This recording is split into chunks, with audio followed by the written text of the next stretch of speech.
Get inspired by this mom who has traveled with kids to 48 countries and counting. She's giving the top 5 best tips for family travel on a budget. I'm Lisa Shader, creator of Money Fit Moms. I'm here to help you spend less and invest more so you can live your best life. Follow and subscribe to gain financial clarity and confidence.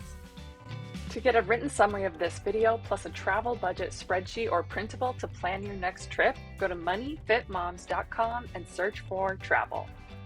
The tips we go over today will make traveling as a family both cheaper and easier. Check it out.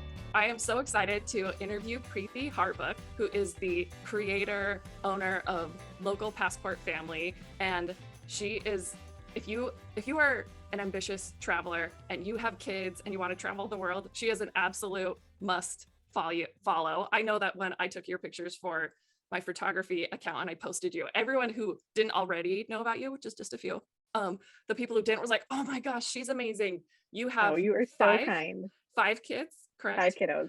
And Mhm. how many countries and national parks have you been to? So I have personally been to, I think it's 66, I wanna say, countries. My kids have been some combination of up to 48 countries. My oldest has been to 48. The rest have been some number smaller than that. Um, my youngest has been to, like 2 other countries because she was born just before the pandemic started. And we have been to 51 national parks. Oh my goodness, that's amazing. My mom is a total parks nerd, national parks nerd. And Yeah, so she has the passport. We're all into that. So I am awesome, love so it. excited to pick your brain. We are mostly going to be talking about the financial tips, how to make travel budget friendly, because I think money, especially for international travel, is a deal breaker for a lot of people. They feel like they can't afford it, they can't do it. And I have just noticed over the years that I have followed you that you have some amazing hacks and tips for how to make travel more budget friendly for families. And so I absolutely want to pick your brain. We're going to talk about the top 5 tips for budget friendly family travel. But also I just love interspersed in there just general traveling with kid tips, Awesome. Yes. because I always say I love kids, I love traveling, I do not love traveling with kids. And so maybe we should just start with that up front. Tell me, do you understand that emotion? And is that something that you think you could help people work through? Or is it just like, if you don't love it, you'll never love it? Or does No, that I make mean, I sense? think I like it's little local trips with my kids, but as soon yeah. as you're putting my deal is, I want to take the kids to all the places that are one flight trip. And then beyond that, I just shut down because I think, oh my gosh, delays and you know what I mean? So what has made this enjoyable for you that you think you could share and pass on to people who are intimidated by long travels with kids? For sure. Well, I mean, I think the first thing is just recognizing that travel is a skill like anything else. It's something that we need to practice. It's something that our kids need to practice. And the more we do it, the more comfortable we get with it. My kids are pretty darn good on flights now because they've been on, tons and tons of flights. But it was definitely not always the case. We had kids who have thrown tantrums on planes. We've had kids who have, needed to go to the bathroom on planes. And, there are all kinds of situations that happen on planes that happen in everyday life that you just learn to deal with because you finally recognize that this is just like dealing with something at home. We have all of those same challenges when we are parenting in our own homes, and it's just parenting in a different location. Oh, that's such a good tip. And it's so helpful to have that kind of growth mindset that it is a skill because it's just what you're used to. My family lives a 2-hour flight away. And I talked to my friend whose family lives in Singapore, and they were used to doing that trip frequently. And it just blew my mind because I thought we just barely scraped through our 2-hour trip. But it makes sense that they just were used to it. That to them, that was what it took to go home and visit family. And so that is really helpful. Okay, awesome. Absolutely. So we're going to be running through our top 5 budget friendly travel tips. And I'm excited because we're kind of running through all the major categories that will just help bring down the costs overall. And I think literally, if you apply these, would cut the cost of your travel in half or more. Because I know that if you were to see what someone told you, this is how much it would cost to travel this country, you would just be like, I did it for half that or less. I honestly believe that if you take these tips. So I'm excited. The first one's kind of unusual because I'm an accountant and, income minus expenses, right? There's two ways to cut things down. And one is to increase your income. And I know that's something you've mentioned about ways to find extra income to fund your travel. And so I would love to hear about that. Specifically, I know that you have in the past, maybe pre-COVID or whatever, like Airbnb your home or any other ways that you have found to just squirrel away a little money here and there to help fund your travel. Yeah, absolutely. And I'll preface all of this by saying a lot of these things have a lot of privilege built into them. Privilege is inherent. We are really fortunate to own, some small percentage of our home here in the Bay Area. And so we are able to rent it out because of that. And so I just want to recognize that a lot of these things have privilege built in. And I think it's really important as we think of these things to figure out how we can extend those opportunities more broadly and how we can extend the benefits of travel, because I think there really are so many benefits in terms of connection and perspective and education, how we can work to extend some of those opportunities, especially the educational opportunities more broadly to other communities as well. So just want to preface I it with that. appreciate that. That is a really important thing to point out and realize that it is a privilege to be able to travel, and we do want to lift as we, climb towards our aspirations and help extend those opportunities to more people. So I appreciate that because I Absolutely. know a lot of your social media, it has all this travel tip, but also social justice minded and always taking into account those broader global issues, which I Mhm. appreciate. Yeah, including as we travel, we should be considering the communities that we are visiting and the impact on them and how we can contribute to the local communities, the indigenous communities. And so that's something that I definitely want to be aware of as we are discussing as well. In terms of your question for other income streams, of course, side hustles are always, great if you can figure out a way to do that. My husband and I each have a couple of side things that we do. And so if you can figure out a way to do that, like always, that's wonderful to be able to, like you said, squirrel that extra money away. You in particular mentioned the renting out of our home. So this is something we have done for how long now? Probably 12 years, something like that. In every home that we have lived in, from our tiny little, 600 square foot condo just outside of DC to our home in the Bay Area now. And it's been an incredible way that we have been able to kind of offset some of the costs of our travel. And this is actually something we've been able to continue doing during COVID as well. We took a big long RV trip. We purchased an RV during the pandemic so that we could go see our families safely. We have high risk family members, and so we figured that was kind of the only way we could safely see them. So we've done a lot of RVing in the last 18 months or so. And even during that time, we've been able to rent out our home both safely in terms of health precautions, as well as in a way that is able to help us offset the costs of our travel. So we have in particular used Airbnb as our primary platform for that. So I actually have a couple of blog posts on our whole process and some tips for potential Airbnb hosts, because we've learned a lot of things along the way, both in terms of what to do and what not to do. So we tend to be really picky about who we accept in our home now. We almost only accept families because our home is really set up for families with young children. We have 5 children ourselves, so our home is really set up as a place where families can relax and explore the area. And we've had a couple of business travelers. Sorry, I just lost my Oh, AirPod. yep. Um, Happens to me every time. we have had a few business travelers stay, and it's been fine, but it hasn't been nearly as good of an experience either for them or for us. It's just not really set up for that. So I would say the first major tip is to figure out what your home is set up for. Who does it appeal to, and how can you write your profile, write your description in such a way that it attracts those people. And once we figured out how to really narrow down the scope of who we were attracting and who we were accepting, it ended up being a wonderful experience, both for us as well as for the people who are staying. And we love being able to provide that opportunity for other families as well. We love staying in other homes when we travel, especially when we're there for a longer period of time, because it's just so nice to have things like, high chairs and cribs and toys and books and all of those things. And we love being able to provide that for other families as well.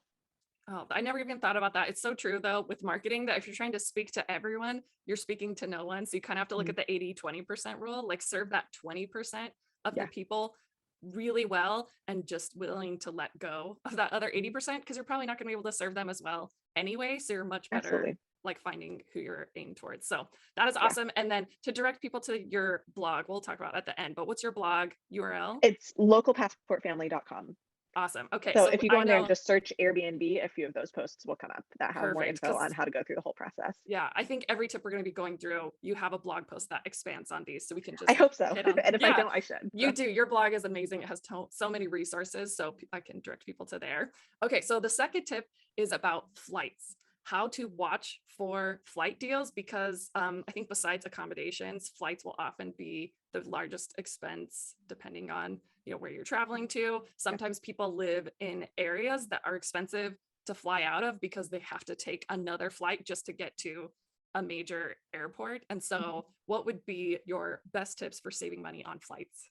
Yeah, absolutely. And I think this varies a little bit based on the family and season of life as well. When we just had one or two little kids, we did a lot of travel hacking. So traveling on points, credit card miles, credit card points, and that kind of thing. We were pros at accumulating hotel points and things like that. Now with five kids, it's a lot harder to accumulate enough miles to fly all of us somewhere. So nowadays we tend to watch for flight deals more than we do travel hacking. And so we personally love the Scott's Cheap Flights. I have a couple of posts where I discuss why we like the premium version on that as well. But there are tons of flight deal services out there. I think Hopper is one of them that we have used occasionally. There's one that talks about deals right from your city. So there are tons of them out there. And those are great for being able to, if you are a little bit open to both where you're traveling as well as when you're traveling, those are great opportunities to kind of hop on something that is coming out and it has a short window in which you can take advantage of the offer. So those are great opportunities. We are also open to flying budget airlines. We have no qualms with flying an airline like Norwegian, for instance, and bringing on our own food and packing carry-on bags. Like, we're totally okay with that. And think of the overall costs as well. For instance, sometimes we travel with carry-on bags, and sometimes it's actually cheaper to check a bag for all of us, a big suitcase, instead of having multiple carry-ons that have smaller fees. So think of the overall cost as well. Um, that's another tip. So we have no qualms with flying budget airlines, looking into that. Flying out of different airports. Sometimes we have driven a short distance to a different airport instead of flying out of the most convenient home airport. You might be able to save a lot of money by doing that. There's so many different ways to minimize those flight costs, um, and look into ways that allow a whole family to be able to fly No, that's so awesome. I'm a total number cruncher. And so I know you said the premium for Scott's Cheap Flights is $49. And I've never done the for the whole premium year. Yeah. before, Hmm. right? Because I think, oh, well, I'm not traveling this year. I'm not sure it's worth it. But if you think about it, if you only take advantage of a deal, let's say once every 3 years, and Hmm. it's right $150, which feels Hmm. like a lot for an unused subscription. And I'm a big cancel unused subscription person, but it is so easy. If you save $150 on one flight, never mind if you're like doing additional tickets for other family members, Yeah. then it's already paid for itself. So I think that's, Exactly. And looking especially at the for overall us, when we're cost. buying 6 tickets, even if we save $10 on, one flight, then that covers our subscription for the year easily. Right. Yeah. No, that's a good consideration. Okay. Awesome. Great tips. So now we're going to move on to creative accommodations. And I read through your post some of the ideas were couch surfing, which I assume would apply, especially when you have, depending on how large your family is, home exchange with kids, which is something I Mhm. just found the other day. It was all over because we don't have pets, but my kids love pets. And sometimes a lot of pet owners will let Yeah. you stay in their home if you're willing to take care of their pets, a couple times a day, which I was like, Yep. it's a two for one. We get a pet rental and they're letting us stay in their place for free. Exactly. And then lastly, home rentals over, say, a typical hotel. So Mhm. I know that's a lot of them, but just any things you can run through on saving on accommodations. Absolutely, and we have done every combination of those. So when it was just me and my husband, and actually even with a couple little kids, we did a lot of couch surfing. I don't actually think the website is in operation anymore now with COVID, unfortunately, but hopefully it will come back to life someday. But it was an incredible opportunity. We both stayed with people as well as hosted ourselves, and we hosted people from all over the world, and it was an amazing opportunity to get to know people by having them in our home. They would often make dinner for us. We'd get to learn about their families and their cultures, and it was great. And we loved being able to stay with people as well and sharing some of our backgrounds and culture also. So that's a great one. We did a home exchange, I guess, a little over 3 years ago. We stayed in Paris for a month. And so we did an exchange with a French family that stayed in our home. We stayed in their home. It was amazing. It basically eliminated the accommodation costs. So we could have Airbnb'd our house during that whole time, but it was for us during that time, since we were there for a long period of time, it was so much easier to just have one family in our home and to just be in one home ourselves. And they had, a crib for the baby. They had multiple bathrooms. They had, we were able to have all these wonderful things, and the added benefit of living in a local neighborhood, And I feel like a lot of times that's a benefit with a home rental, for instance, instead of a hotel as well. You're often in local neighborhoods and experiencing local restaurants and grocery stores and families and parks instead of just being in a touristy area. And so I think there are benefits outside of the financial aspect of it as well. I think sometimes Sorry. you need to be a little bit flexible in terms of when you're traveling because the time that other people might be able to travel might not be ideal. But that can also be advantageous because off season is sometimes cheaper for buying flights. It might be cheaper for other travel considerations as well. We will sometimes request an independent study with our school if we're gone for a week or more at a time. We try not to abuse that, but a couple of times a year, it's an incredible opportunity for us to supplement our children's education with travel. And our school has been really supportive. I have a blog post on that as well, for how that system works with our particular school and how it's been really beneficial for our family and how we're able to do it in a way that still supports the teachers. Right, because I know I'm in the World Travelers group on World Schoolers. I'm sorry, World Schoolers group on Facebook. But I know Mm-hmm. that your kids are in a traditional school, and then you'll travel in the off weeks, or that's good to know. The independent study Hmm. option also. So I'm sorry, I was interrupting because I wanted to hear specifically what sites you recommend for home exchanges. Because once I went Hmm. down the rabbit hole, I found there's a lot, and so I was There are wondering if you tons. have experience with some and if you prefer some over others. Yeah, so we've used homeexchange.com. That's the biggest one. We had a great experience with it. I don't have a lot of experience with the other ones, so I can't speak to them, but that one worked great for us. So, Awesome. Okay, that's good to know. And then, yes, no, I love the idea of staying somewhere local and getting to know what it's like to live there, and you get to meet more people, I think, as mhm, opposed to just, other tourists, which can be yeah, fun too. We also really get to know what it's like to be a local, which yep. actually brings me to my next point about food. One of your best tips is to eat like a local, eat in season, because I know that food can be a huge cost. And I just barely wised up. My friend pointed out that they'll bring some food or shop at a store for the little things their kids like. I have some picky eaters. It's an opportunity for growth in our family that we have a long way to go. That's one of the things that have stopped me from traveling because I realized we were buying these super expensive kids meals that my kids didn't even necessarily like either because the mac and cheese tastes different or the chicken nuggets taste different and they didn't like it anyway, so they really were not enjoying eating out anyway, and we are spending a lot to do it. So how do you like to eat when you're traveling? Yeah, and I think this goes along with staying in local neighborhoods. I think it's so much easier to eat like a local when you're not staying in really touristy areas. So I think that lowers the food costs in and of itself, just being outside of those touristy areas. Um, And furthermore, if you think of being in your own city, so we live in the San Francisco Bay Area, and here as locals, we don't typically, go down to Pier 39 and buy whatever treat is like, on the sidewalk there. And sometimes that's fun as a tourist. That's not to say that you should never do those like touristy things. But if you're, there for a week or 10 days, you probably don't want to do that every single day. You probably don't want to eat at Fisherman's Wharf every single day, because A, it probably gets a little boring and you're not seeing as much as you could in the area, and B, it just really drives up the cost of food. When we think of eating like locals, it not only reduces our food expenditures, it also helps us to get a better feel for the area of what it's like to live there, what it's like to actually experience that area. We love finding either local restaurants or local foods, like what is in season in that area, because that's going to be less expensive than buying expensive peanut butter in a grocery store in Paris, where most people don't eat peanut butter. Instead you might want to find, I don't know, crème de marron, which is, chestnut cream, which is popular in France and doesn't exist here. So you get to try something new and fun. And it's probably significantly less expensive than peanut butter as well. So think about what the locals are eating and where they're sourcing that food. Are they sourcing them at the grocery store? Are they sourcing them at markets? And how can you get in on that? How can you learn about their cooking styles, about their food that they're consuming, about how they're eating it? All of those things are not only culturally important, but also reduce the cost of the travel as well. Right. And so I'm curious because I am 100% sure you have more adventurous eaters than I do. I'm just curious what it looks like at your dinner table because I imagine this is something you've been cultivating since they're babies. And that ship has kind of sailed for me because my youngest is 4. But I constantly vacillate between like making them try new foods or, adopting the more like you're supposed to provide food and their job is to eat it. But my kids, I feel like would literally never try anything ever when continue to live off of carbs and cheese. So I'm curious how you have cultivated some adventurous palates and if you have tips. I imagine some of your kids are more, particular than others. So maybe speak about those specifically, because sometimes it actually is like my biggest like shame as a parent of how picky my No, eaters no are. shame. So yeah, I would love to hear just particularly how you get adventurous eaters.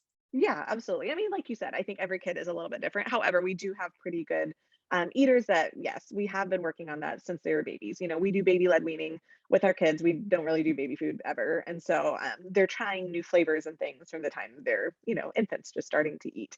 That said, I think that any kid or any adult for that matter can learn to appreciate new foods, can learn to like new foods, and can learn to try new things. And I think it's okay to recognize that you don't have to love everything that you try. I think sometimes we feel this pressure that, like, okay, if I'm going to eat it, it has to be my favorite food ever. Like, no, it doesn't have to be your favorite food ever. You can just eat it because it's food and it can be something that you can learn to enjoy a little bit and you can try something new. Like, that's all right, also.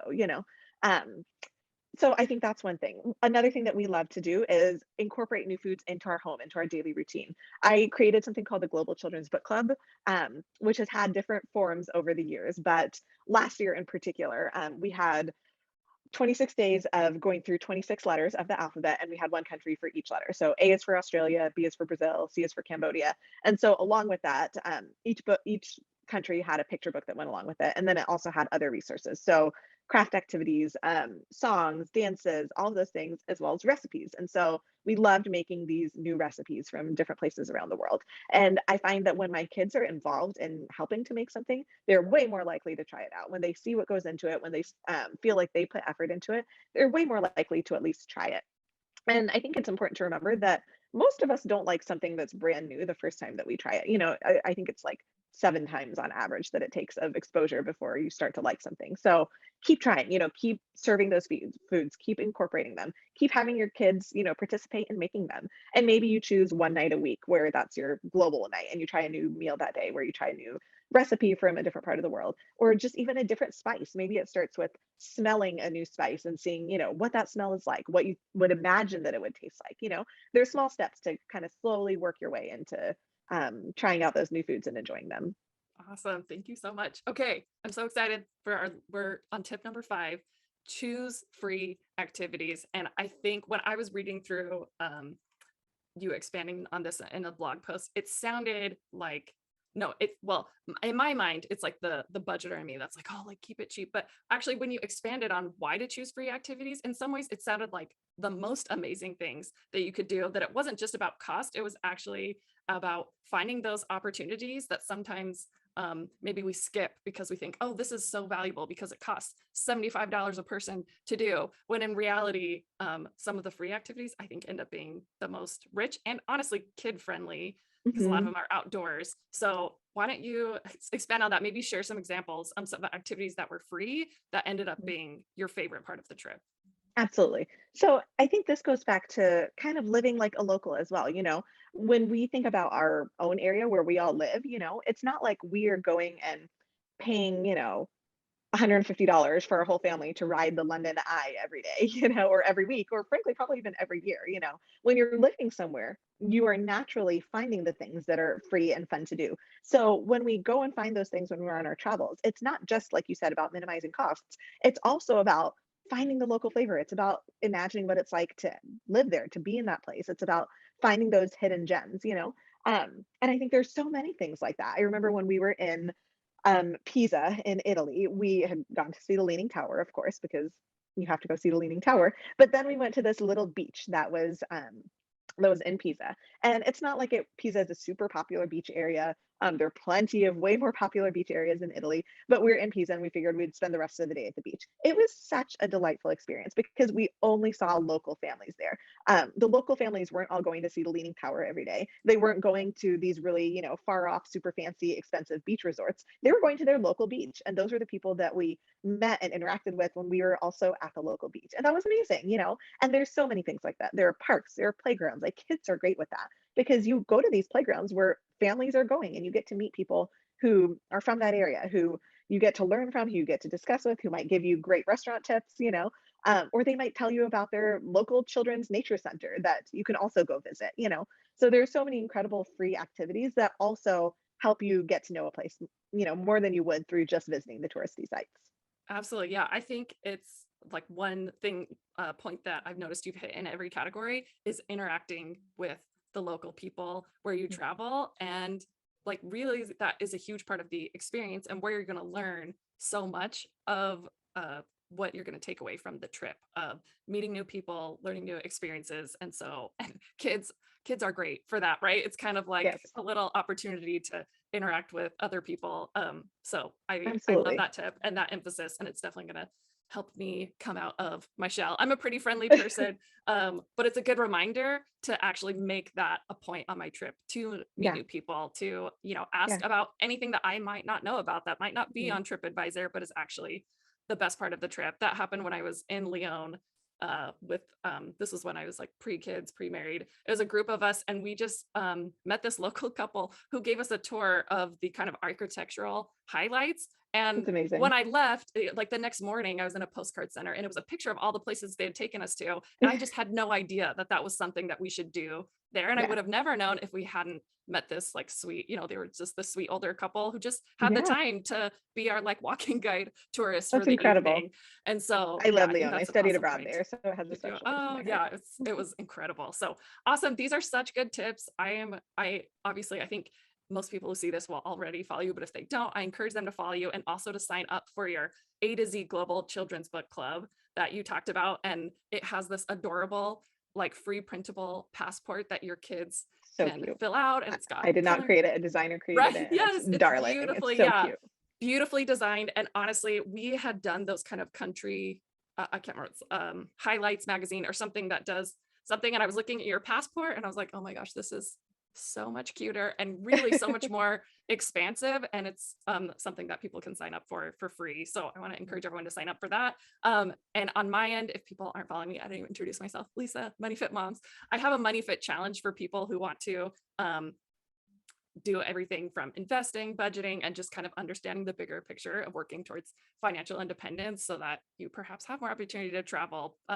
But also, I am going to be issuing a free budget, like travel budget spreadsheet Awesome. that people can look through. It kind of just helps jog your thought process of picking like a general itinerary and just kind of figuring out about how much it will be so they can start setting money aside and feel confident hitting that book button because it's something they already know that they can pay for. So you don't feel any guilt, even if it's a bigger number than you're used to spending on traveling because you've planned for it. So that's something I'm going to be providing. So thank you so much, Awesome. Preethi, for Thank sharing you, your Lisa. amazing tips. And I just enjoy you as a person, as a social justice advocate, as just a travel guru. And I just love everything that you share. So I want to encourage Likewise, everyone. you're wonderful. Okay. Awesome. Thank Thanks you so so much for much. having me. Yep. Have a good day. You too. Take care. Thanks so much for joining us. To get your family travel budget spreadsheet or printable, go to moneyfitmoms.com and search for travel.